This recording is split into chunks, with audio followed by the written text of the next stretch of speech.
Greetings and welcome to another episode of Coffee with Kiyonah. May you be blessed.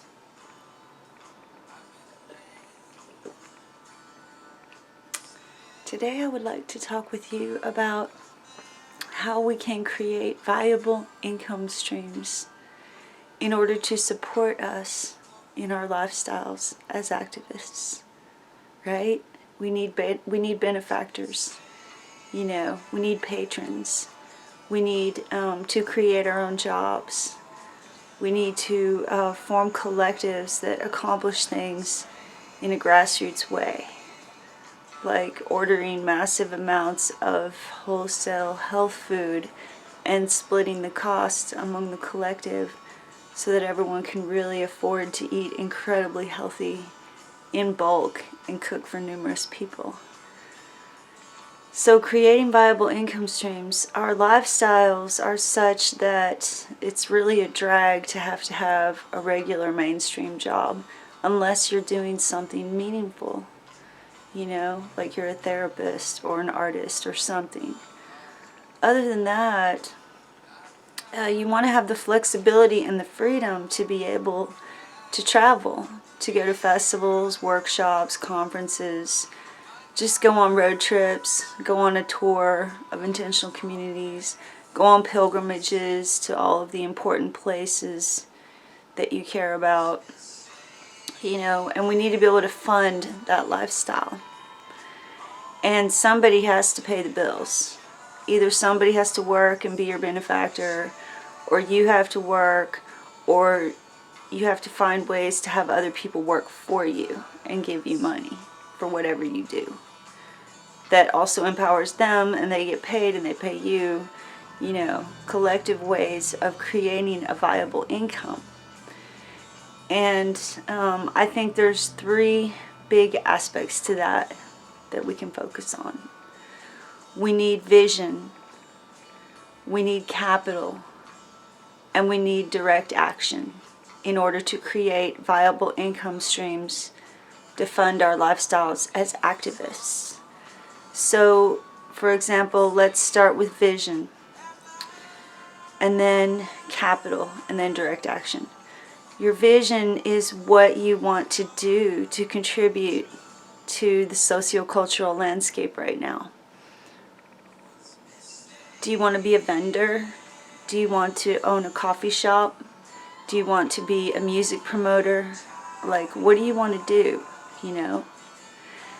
Okay, so you formulate a vision, like you want to be an intentional community builder and go around to different communities, helping them to build and complete their infrastructure.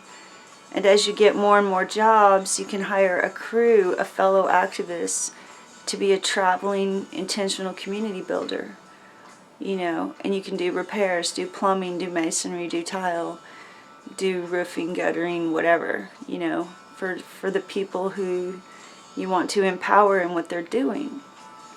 If you have an intentional community, then that's a real need to have that skill set in somebody that you know or you can hire. So you develop your vision for how you want to be in the world and the reality that you want to co-create together with other, really anarchists, capitalists in a way, conscious capitalism, where you are exchanging your labor for green energy that you then turn into projects and support of other activists. That's kind of what I'm talking about, is building grassroots networks and practicing mutual empowerment and forming collectives. And I want to think about forming viable income streams for us specifically, our kind of people, And I think there's a lot of potential in cannabis. I think there's a lot of potential in vending. And I think there's a lot of potential in real estate, flipping houses in distressed neighborhoods and selling them to people who live there, not allowing the neighborhood to be gentrified because the property has come up for sale through foreclosure or something. And someone who's always wanted a house right there can then buy that house and move in and be a part of the neighborhood and hold down the vibe there. So, cannabis, vending, and real estate. And that's my 3 focuses that I'm interested in. Who knows if it'll manifest, but that's what I'm interested in. So that's my vision. Then, in order to do that, I need capital. I need both cultural capital in the form of collaborators and investors and potential customers and the community I would build around my brand, you know, or build around the New World Rising, or build around the Wild Human Initiative. Build that community, build that following, develop some merchandise, and then start going out on tour, putting out cool zines, putting out cool stickers, and just being a social phenomenon. Supporting your lifestyle by doing that, by living your vision. You need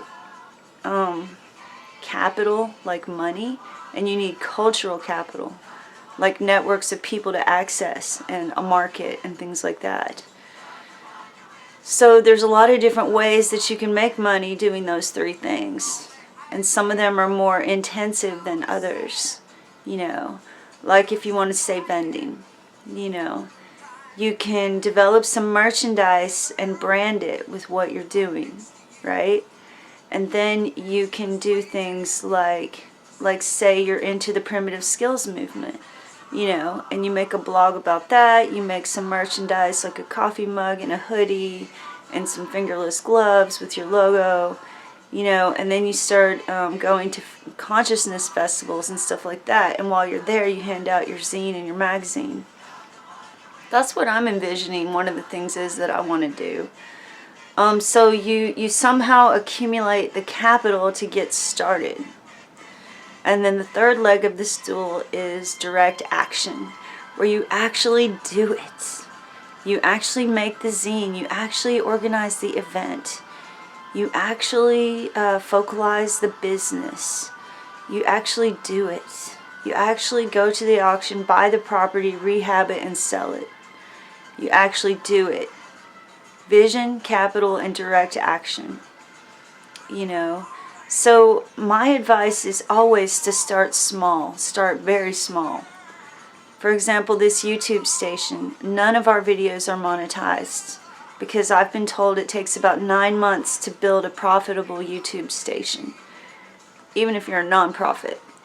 And what you do is you wait until you have at least 1,000 subscribers and each of your videos getting at least 100 views, because you want to be sure you've built a strong community before you hold this captive audience to watch these advertisements just so you get a few cents.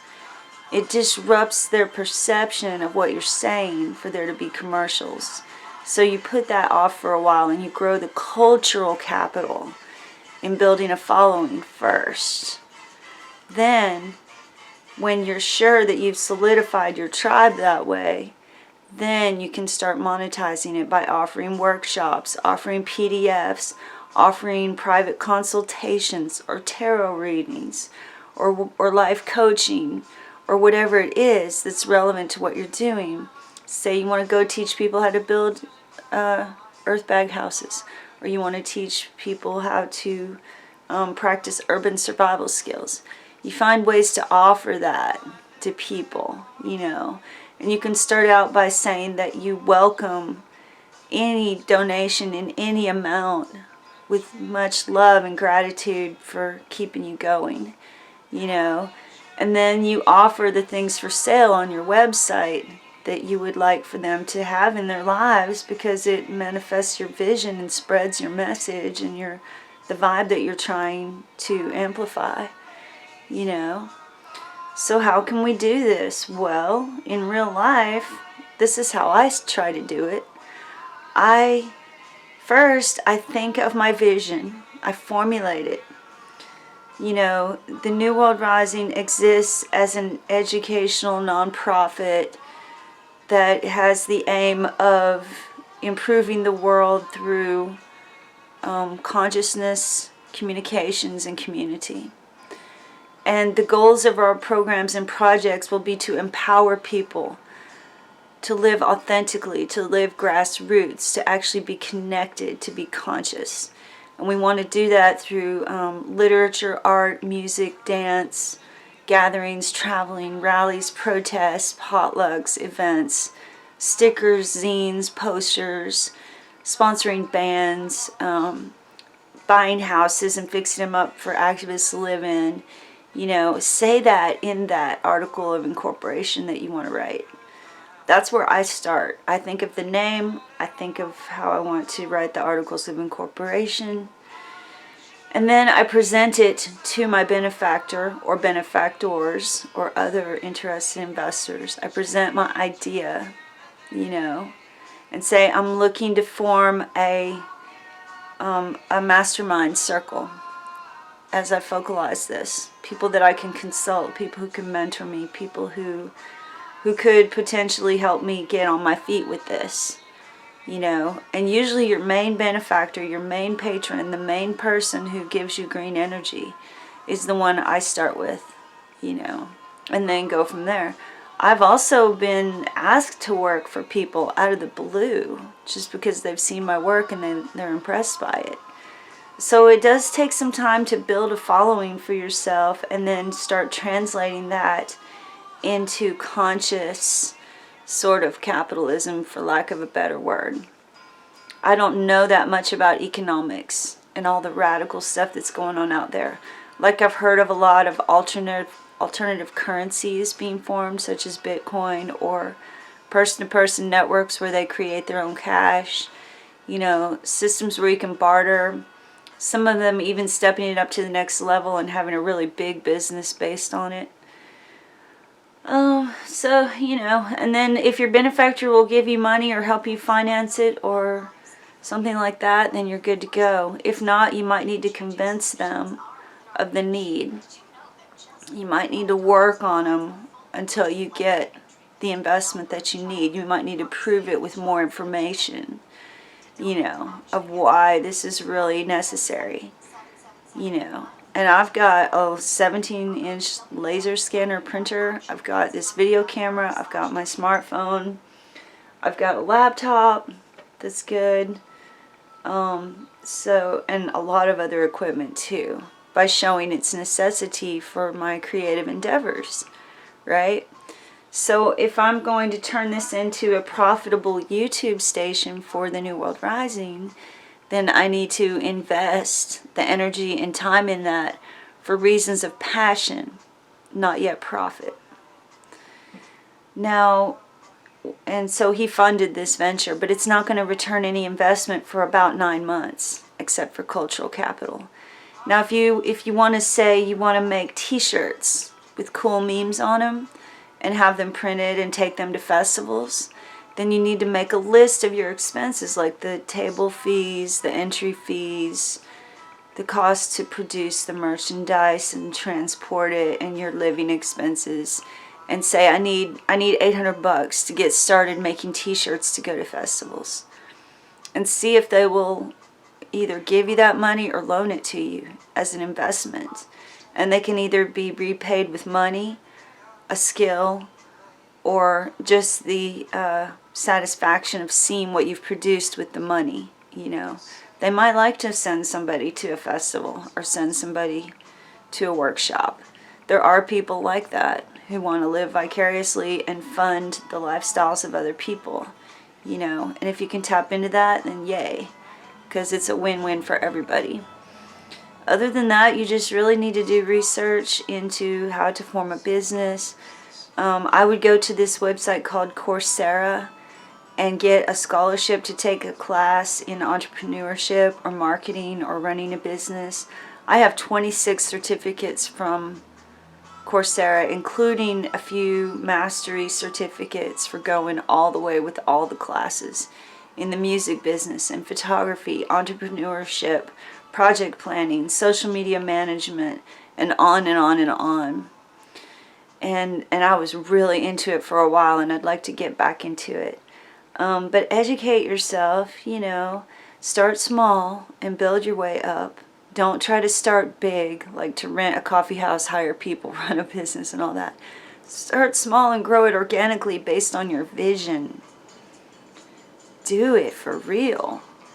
Manifest your vision, whatever it is or however wild it is. Like, getting a school bus and making it run on biodiesel and turning it into a hostel, you know, where you charge people like $100 for a few days to just drive up and down the coast in the school bus, you know, stuff like that. And just have cool conversations and just, you know, be chilling like Dylan while you're doing it so that they are really fulfilled by the experience. And you've supported yourself. And then you can diversify into blogging for subscriptions or being an affiliate marketer where you recommend a really awesome book or piece of music that day and then you put an affiliate link in there from Amazon to get that book or music that you talk about. And then when people click on that and order it, then you get paid for that, like you were advertising it. But you're listing books that are like rock history and countercultural politics and community building and alien and UFO information and conspiracy information and on and on and on, you know, like anything you're interested in, whatever it may be. Survival skills, the paleo diet, conscious parenting, you know, the possibilities are infinite. And you can be specialized in something like music or something like, you know, vending, real estate, cannabis. Those are the three I would like to see really empowered in our network. You know, we could even have like a traveling crew of activists, intentional community builders that go around to different communities. Somehow arrange that. Artist collectives who constantly produce art and merchandise, you know.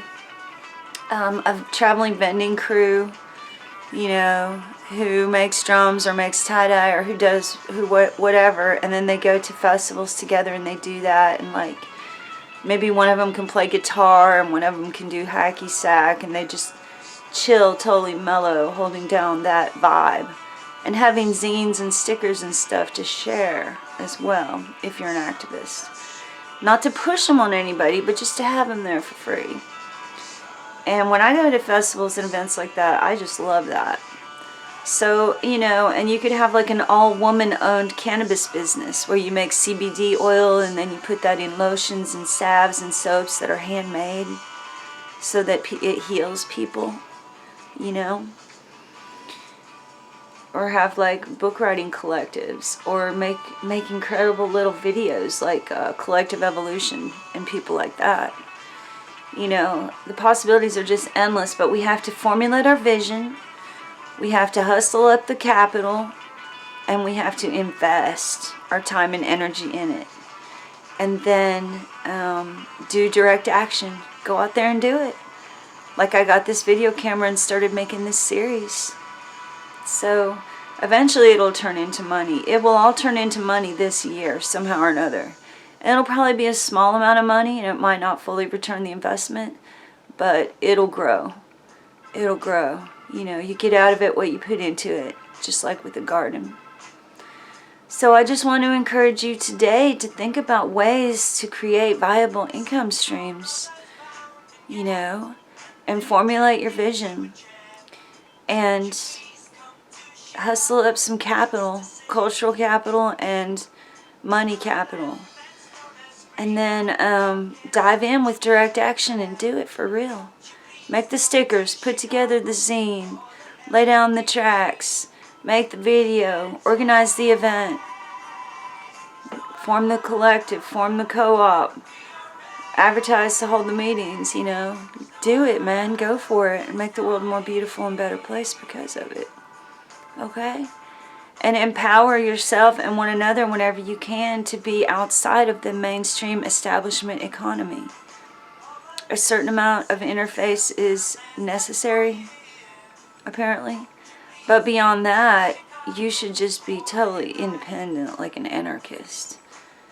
You know, like creating your own money or your own trading systems and setting up skill-sharing networks and food co-ops and babysitting collectives and whatever it is that you need. And grow community gardens at each other's house and have monthly potlucks, you know, and finesse your community to grow like a tribe, and you be the one or one of the people who offers workshops, teachings, spoken word engagements, or music if you can do that, or an art installation, or a massage-a-thon or something. I don't know. The possibilities are endless. And it's okay to start really small. Like, say you only had $75 to start a t-shirt business. So you just went online and ordered a bunch of cheesy t-shirts for $1 each. But you went to the festival anyway and you sold them for $5 each. And you sold all of them. And that was enough to pay for your hotel and your food and your gas and have a little bit left over when you got back. That's a success, you know. It's not a 9-to-5 job with permanent security, but that's a success. Okay? And then you have to get your next investment for your next attempt. And then squirrel your money away somehow. Put it in PayPal. Put it somewhere, you know, that you don't regularly access it or think about it, and leave it there. And add to it, you know. And then you'll be able to keep stepping up, like getting a camper van, getting a cabin in the woods, getting a pontoon boat or a motorcycle, you know, and keep working your way up to having a cool, prosperous life, you know. So I wish you all the best in your journey to create viable income streams. That's going to wrap it up for today. So remember to be beautiful, be free, and be true to yourself. Remember to be blissed and to be blessed, and to be a blessing and to bless others. And as you go through your day, take care and take it easy. And until I talk with you again, namaste and blessed be.